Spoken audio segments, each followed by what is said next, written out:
Hello and welcome back to the Brakefield Show. I am your host, your one true best friend in the world, whatever you want me to be, Brakefield. You know me. I hope you're listening for like the 12th time now, I believe. So, just out here doing what I can to survive.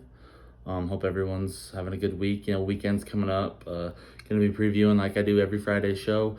Gonna be previewing college football games, NFL games, kind of talking about what's going on in the world, yada yada yada, stuff like that.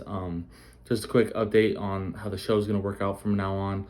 I'm moving my Monday show to Tuesday, also moving my segment Conspiracy Theory of the Week to Tuesday as well. Just easier on me, it gives me more time to kind of digest what happened throughout the weekend and where things are at. More news coming out because I felt like Monday's show was very quick and fast.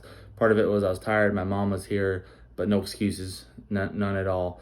Just kind of better for me, and I think it'd be better for the show moving forward to just do Tuesday, Friday. So hopefully that works out for you. But let's get into a couple news articles, a couple stuff going on this from around the world.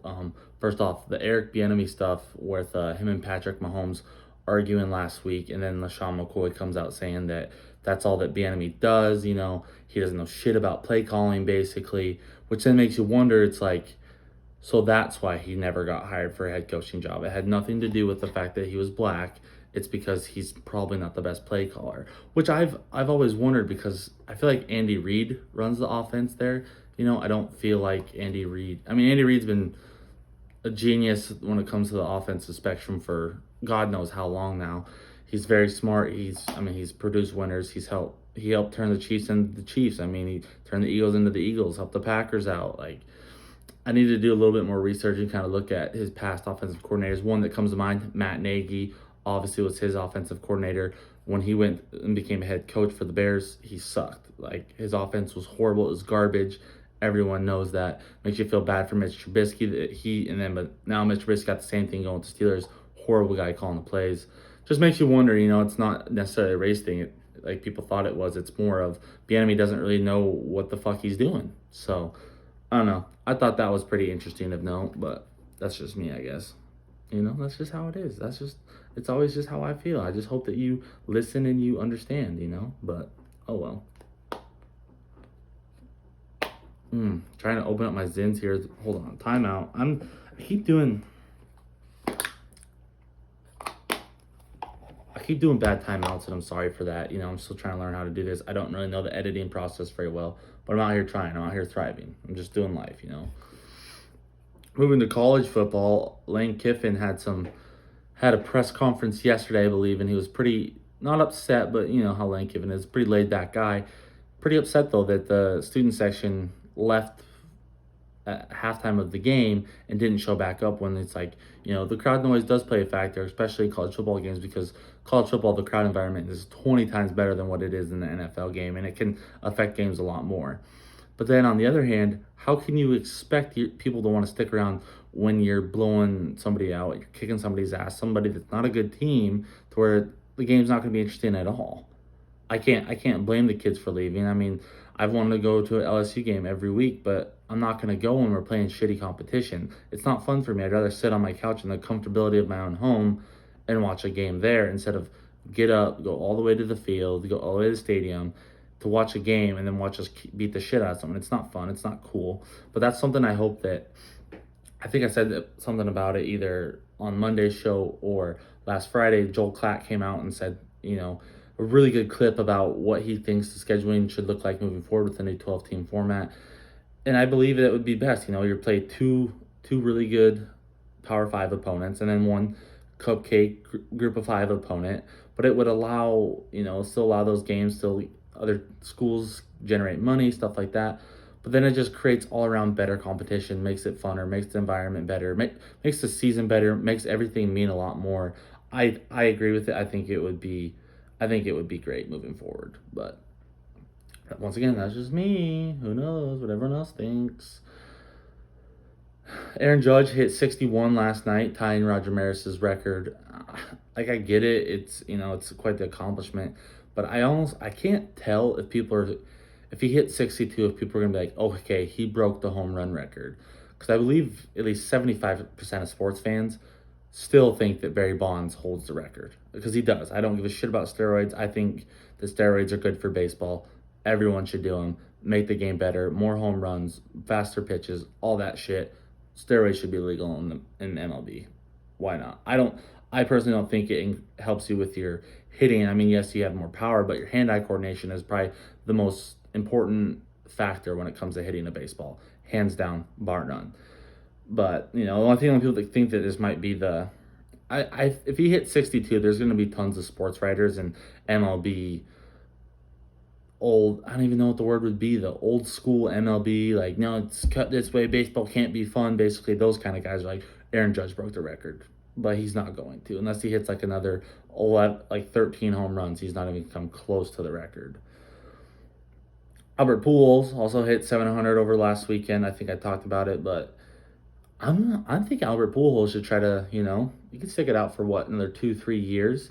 He hit 21 home runs this year, and he's 62 away from getting the record. Do that next 3 years if he can keep that pace up. Like, why not, dude? Go out, break the record. 3 more years. Yeah, I mean, he looks pretty decrepit out there. I think he was getting some meatballs thrown his way down here at the end. That's just my personal belief. But it'd be cool to see if he'd stuck it out and was able to actually break the record. But 3 more years of that for when I think he's already in his 40s. If not, he's 38 or 39. He's getting old, But it'd be cool to see. I think it'd be cool to see. I'm recording my podcast a little earlier today. Got a lot of stuff going on. Not be able to talk about the Bengals-Dolphins game after it happens. I'm super excited for it. Dolphins are 3-0. Bengals are 1-2. Finally got a win. Finally going in the right direction. I'm hearing things. The offensive line for the Bengals is getting better, but the first 2 games they played against elite pass rushers. You think about it: T.J. Watt, Micah Parsons, 2 guys that are game wreckers, that are considered top 5 defensive players in the NFL. Probably, Dolphins don't have that. I mean, they have a good defense. They have a lot of good players, good corners. I know that much. So it'll be interesting to see. I feel like a lot of points. I'm probably taking the over tonight. That's a burp. Probably taking the over tonight on that one. But I hope that's good. I hope Bengals win because I hate the Dolphins. I don't hate Dolphins. I just don't like Tua. I don't really like Tyreek Hill. So that's just point blank, end of story. Sticking up in the AFC North, Myles Garrett was in a car wreck on Tuesday. I don't know if you saw the pictures, but his Porsche looked like he got pretty dinged up. He only suffered a couple minor injuries, which is, good. Hopefully he can get back on the field. I think he's going to be out this Sunday, but still scary. Don't want to lose a legend like that, and never want to see anyone get in a car crash. But happily he's okay, so that's good. One thing that is kind of crazy. I don't know if you heard about this new Smile movie. It looks really good. Me and my wife were big horror movie fans, and fans of horrors. Shout out porn. But they're going around to MLB stadiums and maybe even a couple NFL stadiums, and they're doing this like creepy smile, like if you're watching on YouTube, something like that. It's looks creepy, but they're going around standing there, getting on TV, like in the backdrop of MLB games, and just standing there smiling the whole time. It's a great marketing tool. They're putting all their money into it, so you hope it works out for them. I think it's going to. I'm going to watch the movie. It looks scary. I like that kind of shit, so should be good. Sticking with the scary, the new Jeffrey Dahmer show. I don't know if you've had the chance to check that out or not. People were saying it was super weird and stuff. I think we're only 6 or 7 episodes in. Unless you're homophobic, I don't really understand how it's weird. I mean, there's nothing that's been too crazy. Yeah, he ate that human meat that one time. The shit that he did was disgusting and fucked up, but it's really not as scary as it's like everyone was out making it out to be. I'm not terrified of it. I mean, he's killing gay people. He's going out, drugging them. Like, it's fucked up, but it's not really creepy in my opinion. So, I don't know. Check it out, though. It's pretty good. It's okay show. It's not as good as I thought it was going to be. Evan Peters does a hell of a job, though. I love him. I love the American Horror Stories. Horror Story. He's always in those, and he always seems to. He's a very good actor. He can play kind of any role, and he can play those creepier roles like he's done in American Horror Story. So, check it out. I highly recommend it. But moving on to my one love, one hate segment. Last week I showed some love to moms. Got my mother-in-law coming to town this weekend. So shout out mother-in-laws. They can be difficult, but they're there. They're your spouse's parent. They're ride or die. So shout out mother-in-laws. There's nothing like them. It's like getting a second mom, and that's always good, especially for some people. So, and this week I'm hating on hurricanes. Hurricane Ian's been hitting Florida. I've been seeing a lot of wild clips. Hurricanes are crazy, and it sucks to see them happen, but I don't think they're the worst natural disaster compared to tornadoes or earthquakes, because you never know when those are coming, or a wildfire. I mean, you can kind of know about a wildfire, but fuck hurricanes. And I don't know if you saw the clip from the Fox News anchor that was basically like, if this thing moves inland, you're all dead. He basically said your kids are dead. It was just an absolutely wild clip, absolutely hilarious. Love to see shit like that from news anchors. And they got speaking of news anchors, they got the ones going out there out in the fucking hurricanes. I saw a clip where there's a guy standing there trying to report and the wind's just blowing him all around. I'm like, you could not pay me enough to do that job, to go stand out in a hurricane and just the absolute wind, the rain. It'd be horrible, and be like, so here's what's going on with the weather. Yeah, fuck that. You can count me out for that one. I'd have to get paid like a milli per each time for me to want to go out there and do that. I couldn't imagine. Couldn't imagine. It blows my mind that people have to do that. But hey, whatever gets the bills paid, then gotta do what you gotta do. Moving on to my top 10 college games of the week. It's pretty packed week. We got 5 ranked matchups, so that's something that hasn't happened in a while. It's going to be a big shakeup in the landscape, the rankings especially. I got a good one cooking up for my Pray for Chaos parlay that I'm going to put out on Friday for the fans, get that out for you. So hopefully hopefully the chaos hits this week. I'd love to see it. I always root for chaos because that's the joy of college football right there. Anyone can be anyone. That's why I'm a fan for the expanded playoff, because you see it in March Madness and the crazy upsets. I think that can still happen in college football. Yes, you have the Alabamas, the Ohio States, these dominant forces, but even they get beat sometimes. Alabama lost Texas A&M last year.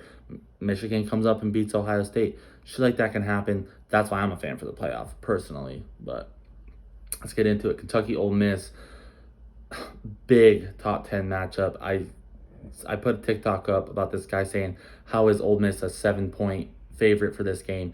Since Mark Stoops has been at Kentucky, going on the road against SEC West opponents, he has not once ever covered the spread. So I don't think he's going to do that again on Saturday. I like Ole Miss. I think Kentucky's a good team, but I think the SEC West, as always, is a lot better than the SEC East. Jackson Dart, it's going to be the first true test for him. Lane Kiffin is a wizard on offense. I really like the Ole Miss team. I like the players they have outside. I like Zach Evans. He's a solid back. I know they have another one, Ulysses Bennett, I believe. 2 solid backs right there. But I think Ole Miss wins this one by 7 at the minimum. I could see them winning by 2 to 4 touchdowns, honestly, just because I think they're going to be playing that much better. They've been, especially if their student section shows up like Kiffin wants, could be a hell of a game.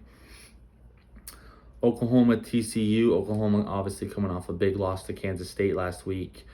It's a bounce back spot for them, and I think there's going to be a crap ton of points scored. Oklahoma can score. The defense still has question marks, and playing a TCU team that puts up 30 or 40 a game at the minimum, I would be very surprised if TCU doesn't tear it up. They have good quarterbacks as well. Is it Max Duggan? I can't remember. But I think there's going to be a ton of points. The over-under set at 68.5 right now. I'm taking that. I think it's going to be a 38-35 type ball game. Going to be a good one. I really like it. Taking the over there. Staking in the Big 12. Texas Tech heading to Kansas State. Kansas State obviously just had a big win. Could be a letdown spot for them. It happens with a lot of teams, especially these undisciplined teams. These, a lot of new faces there when you got transfers coming in. Adrian Martinez did an awesome job last week. Deuce Vaughn definitely helped him out. But I love Texas Tech's offense, and this would be a huge win for them. They're both 3-1 right now. Big game in the Big 12. The Big 12 is probably the most wide-open conference in college football this year. Top to bottom, anyone can win it. Anyone can turn around their season, make the playoff possibly. But I'm taking Texas Tech money line on this one. I think they're going to win the game outright. They're just going to tear it up. I love their offense. I love Donovan Smith. The kid's legit. Taking the Red Raiders to go into wherever Kansas State plays, because I can't think of it off the top of my head. But Texas Tech wins that one pretty easily, I think. I think Kansas State's going to come out a little sluggish. Another top 25 matchup right here. Bama, Arkansas. Arkansas obviously lost that heartbreaker last week. But I think that Arkansas is going to get exposed this week, especially. Alabama is a very much better team. That doesn't make any sense, I know, but they are very much better, right? way better. I don't even know. They're better. Let's just put it that way. I think Bama wins pretty easily. The spread set at 17.5. I think Bama covers that. It's gonna be a sad day in Fayetteville, and so easy money there if you're taking that one. Another top 25 matchup, and going back to the Big 12. Big 12's got a lot of big games this week. Oklahoma State heading to Baylor. Oklahoma State's number 9, Baylor's number 16. Oklahoma State's undefeated. This is feeling like it could be their year, just like every year. Gundy's really got the team going in the right direction. And this is also last year's Big 12 championship game where Baylor won and Oklahoma State lost on that goal line stand. I've had such a hard time with this game going back and forth. I love both teams. I love Dave Aranda, especially. He used to be the DC down here at LSU.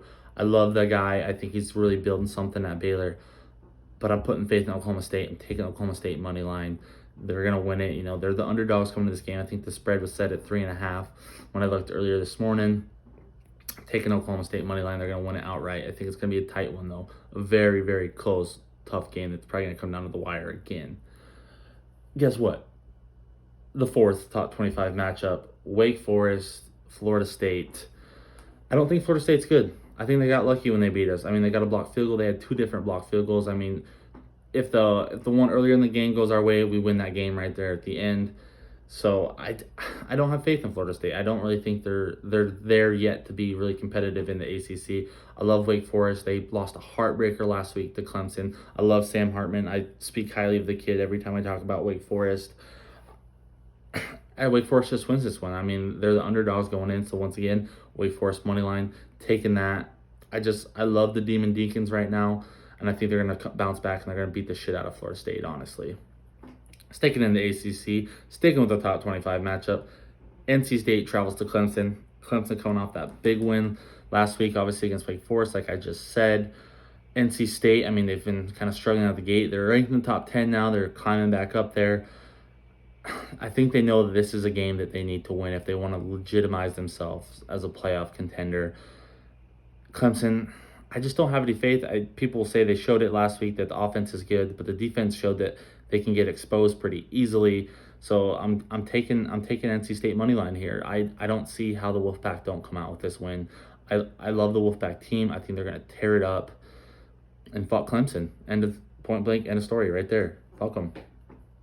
Iowa State, Kansas, another Big 12 matchup. Like I said, Big 12's got a lot of big ones this week. Kansas is an absolute wagon. They score a ton of points, and I do not understand how they are not favored at home right now. I get Iowa State's a good team. I get Matt Campbell's a really good coach. Kansas is an absolute wagon. I'm probably taking both Kansas plus 3.5, plus the money line. I don't see how the Jayhawks don't lose. I'm just putting so much faith in them. Lance Leipold's tearing it up. Jalen Daniels is a fucking stud. Kansas, easy money. Take it. Jayhawk, rock chalk, Jayhawk. Jayhawks win that game. They're ranked like they deserve to be. Another big SEC game. Going to finish it out 2 here, actually. Yeah, you like that. I know you do. Texas A&M, Mississippi State. Mississippi State's favored at home, obviously. Will Rogers, I like the offense a lot more. I don't think Texas A&M's got it figured out. I think Jimbo still is struggling with the offense and trying to find their rhythm. And they just lost Aeneas Smith, who's their best wide receiver. An absolute athlete. They use him so well in that offense when they've been able to get him the ball. He's an absolute stud, but I have more faith in Mississippi State right now. Having your best wide receiver out is definitely going to hurt Max Johnson. So Mississippi State, I'm taking the over though on this one, over 44.5. I think Mississippi State puts up almost 35, but I think Texas A&M still scores 2-3 touchdowns. I think that over hits pretty handedly. Last game, most important game in my eyes. LSU Auburn. LSU wins. I could see Brian Harsin getting fired, especially if it's bad. If LSU blows out Auburn, Harsin's going to get fired. Everyone knows he's just it's like a ticking time bomb. If he wins, he could save his job, though. That's the crazy thing. I think if he wins, and then they still finish with a 7-6, 8-4, somewhere around there, I think they still keep him. But I think if they lose bad, it's over. But I'm taking the LSU minus 8.5. LSU's really cooking right now. It seems like the offense is starting to pick up pace a little bit better. I'm just riding the Tigers, baby. Go Tigers! So, taking that one. I love it. I love LSU, obviously. That's why I'm wearing my Brian Kelly shirt right now when I'm recording. But So that's my top 10 games to watch out. Top 10 that I really like the bets that after looking at the board, I really like those bets. So take them, write them down. If you're listening, write them down. Go rewind, write them down. That's what you need. That's what you need. Top 5 NFL games I'm looking at this week. First up, Commanders at Cowboys. I really like the Commanders in this one for some weird reason. I mean, the Cowboys just got a big win with Cooper Rush at quarterback on Monday night. I just feel like something crazy is gonna happen where the Cowboys all of a sudden don't show up. Their offense doesn't show up. The defense is gonna somehow get burnt to shit. Taking Commanders money line. That's just point blank right there. I like it. I like the Commanders better than I like the Cowboys right now. Seahawks Lions. The Lions are an absolute wagon. The Seahawks don't have any offense. I mean, the Lions still scored 24 last week in their loss to Minnesota. I'm taking Lions minus 4.5. I just I love the Lions this year. I think they're going to win a lot more games than people think they are. I just love their offense. I mean, they continue to score. Their defense is giving up a lot of points, but the Seahawks don't have very good of an offense. So I think Lions win pretty easily. Bears Giants, two-1 teams. One of them is going to be 3-1 after this game, which blows my mind. I don't think anyone could have seen that coming. I think people probably would have thought this game they could both be 0-3 coming into it, but here they are, 2-1. Taking Bears money line. I feel like Justin Fields is gonna have a good week this week. I just don't have any faith in the Giants either. I don't know how they've won 2 games. Blows my mind. My favorite over of the week, Bills Ravens over 51.5. Both teams are just gonna put up points. Bounce back spot for the Bills, off a upsetting loss. The offense kind of struggled last week. I think they bounce back, they tear it up. I mean, we've seen the Ravens have given up a lot of points this year. They did it to the Dolphins. I think the over hits easily. I mean, Ravens are on offense are just as good. Lamar's a stud. He's been balling out so far this year. I just think a lot of points are going to be scored here. So taking that over, if I had to tell you one bet to take this weekend, it's probably that one. I just think it's going to be a hell of a game as well. Just tons of points.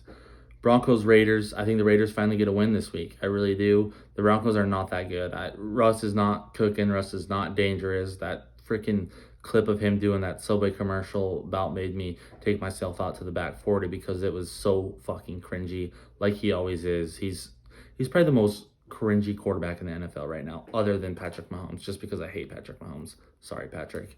Just shots fired. But I'm taking Raiders minus 2.5. I think they win it pretty easily. I think they get themselves going in the right direction. Hopefully, if they lose, if the Raiders lose, Josh McDaniels is probably be on one of the hottest seats in the NFL. I could see them firing him if they don't get things going. If they have a horrible season, could be so bad for them. But that's today's show. I hope you enjoyed. I hope you have a fabulous weekend. I hope you win all your bets. And please, for the love of God, like, share, subscribe. Send it to your parents. Send it to your grandparents, your aunties, your uncles, your cousins, your friends, your lovers, your ex-lovers, whatever you need to do. Send it to a freaking girl on OnlyFans, Be like, hey, I really love your content, but hey, check out my podcast by my boy, Riley Brakefield. It's a hit. I love it. It's so good. If you want gambling advice, listen to it. It's not always the best, but hey, he does what he can for the people, and that's what I'm here to do. But for now, your boy Titties is out. I love you. Have a blessed weekend, and may the odds forever be in your favor.